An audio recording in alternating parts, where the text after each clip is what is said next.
Foi. Obrigado, presidente. Obrigado, senador Jacques Wagner. Queria agradecer aqui todas as senadoras e senadores. Agradecer a todos os colegas que estão aqui também. Agradecer também a imprensa que tem sempre esse trabalho de me acompanhar. O senhor sabe, senador, que lá nos Estados Unidos tem um ditado que dizem que quando a autoridade monetária fala ou algum diretor do Banco Central fala, ele nunca é a pessoa mais importante da mesa ou da sala. A pessoa mais importante é quem escreve a manchete, porque é aquilo ali que o pessoal vai ver e vai fazer preço. Então, a capacidade de traduzir o que a gente está dizendo aqui sempre é muito importante e eu agradeço aqui mais uma vez o esforço de todos e as senadoras e senadores. E dentre as diversas conselhos e orientações que eu recebi da assessoria parlamentar do Banco Central, uma delas foi para eu observar e vigiar a formalidade quando eu dirigia a palavra às senadoras e senadores. Mas chegando aqui e encontrando e lembrando e tendo o sentimento da forma como eu fui recebido por essa casa, o meu sentimento de gratidão por essa casa aqui, da forma como eu fui recebido, eu achei que era prudente eu já começar pedindo desculpas por um eventual deslize que eu possa ter aqui na liturgia exigida no trato com as senadoras e senadores.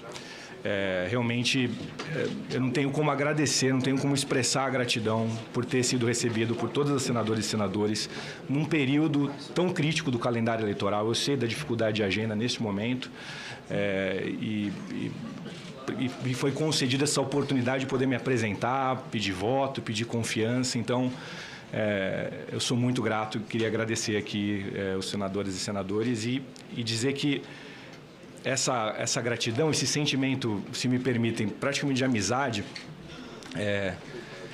e o eventual escorregão na liturgia e na formalidade não se identifica com o conceito magistralmente apresentado e criticado de cordialidade pelo genial Sérgio Buarque de Holanda, que fala muito sobre as questões entre público e privado e sobre formalidade e cordialidade. Na verdade, é um sentimento de gratidão enquanto cidadão. Cidadão entendido como essa dimensão da vida em sociedade capaz de sublimar os interesses privados e particulares que a gente pode ter. Porque eu faço questão aqui de registrar publicamente todas as conversas que eu tive com todas as senadoras e senadores. Cada questionamento, cada conselho, cada pergunta foram sempre no sentido da preocupação, da demanda com o destino do nosso povo e do nosso país.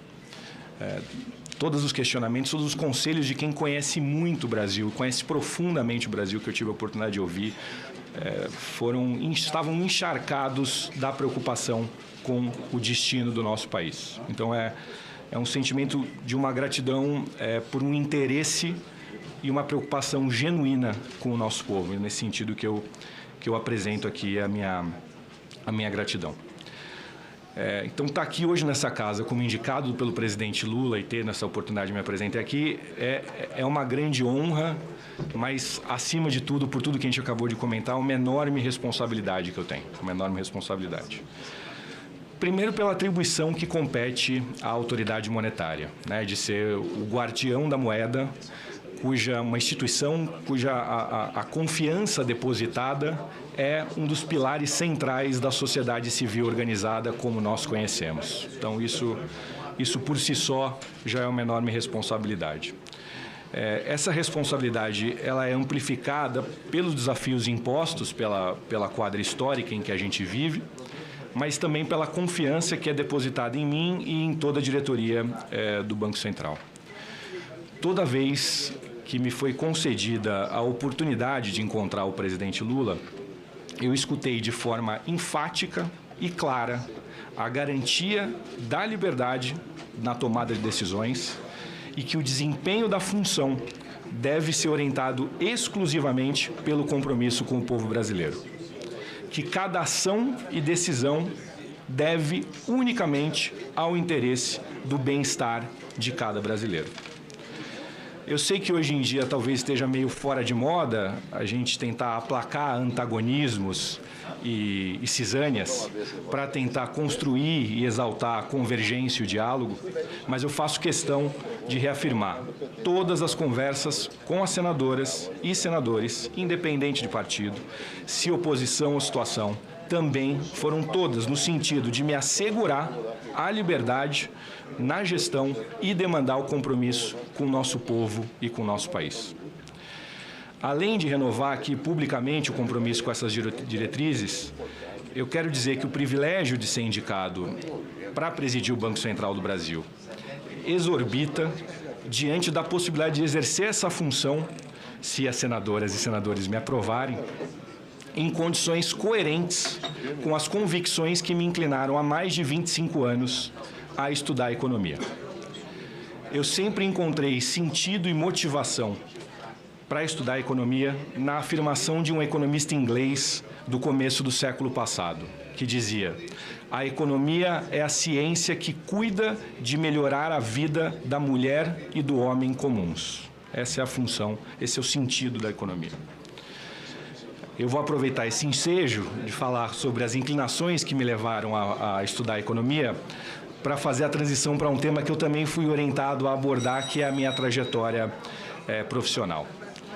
A vida me concedeu a oportunidade de vivenciar intensamente quase todas as carreiras possíveis a um economista. Eu comecei a dar aula com 22 anos de idade no Departamento de Economia da PUC de São Paulo. Depois tive a oportunidade de trabalhar no setor público, no Governo do Estado de São Paulo. Posteriormente eu empreendi, abri minha própria consultoria. Depois migrei para o mercado financeiro, onde tive a oportunidade de ser diretor e presidente de uma instituição financeira com mais de 50 anos de atuação no mercado. Ao final de 22, eu recebi a grande oportunidade, a convite do meu amigo ministro Fernando Haddad, de ser secretário executivo do Ministério da Fazenda. Há pouco mais de um ano, fui indicado para assumir a diretoria de política monetária do Banco Central, quando a honra de ser aprovado por essa comissão e por essa casa me permitiu conviver e ser acolhido pelos meus atuais colegas, técnicos da mais elevada excelência, que compõem o quadro de servidores do Banco Central do Brasil, instituição que agora tem o privilégio de ser indicado à presidência. Durante esses mais de 20 anos de atuação profissional, eu assisti ao crescimento e à proliferação de narrativas sobre a carreira pessoal, onde a vitória era quase sempre atribuída a seus próprios méritos.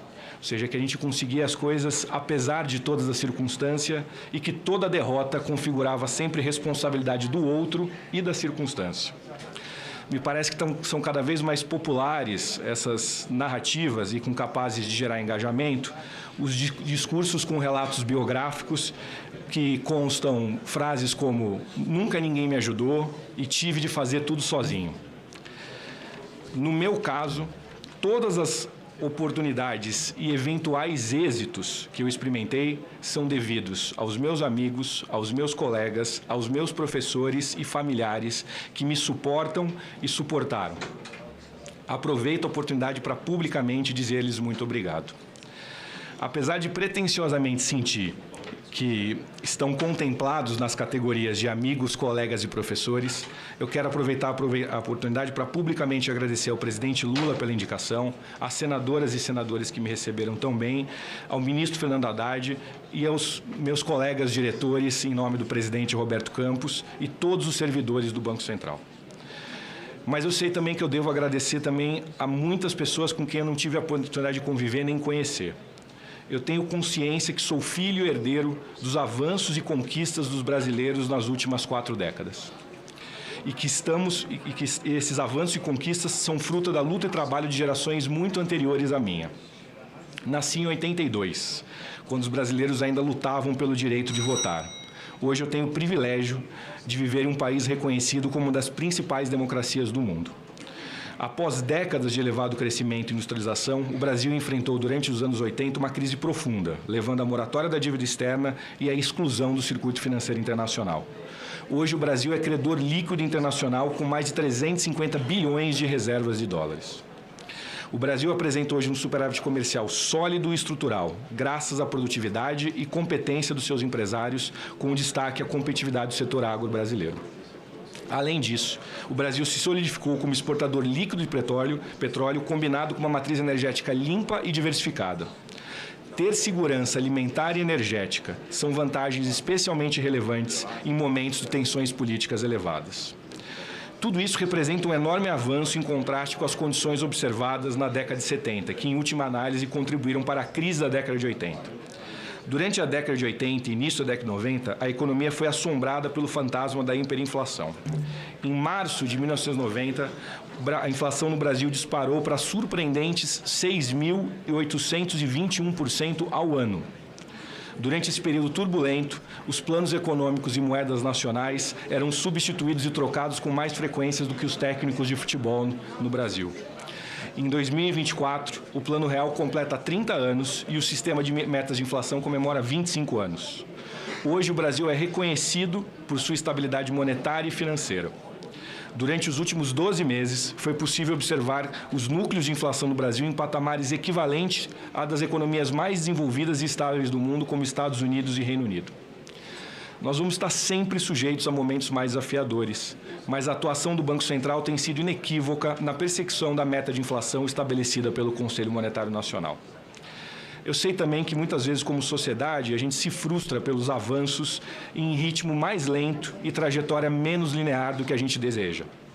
Mas eu penso que os avanços e bloqueios observados correspondem aos pesos e contrapesos próprios do processo democrático e o tempo necessário para o debate público e a construção de consensos.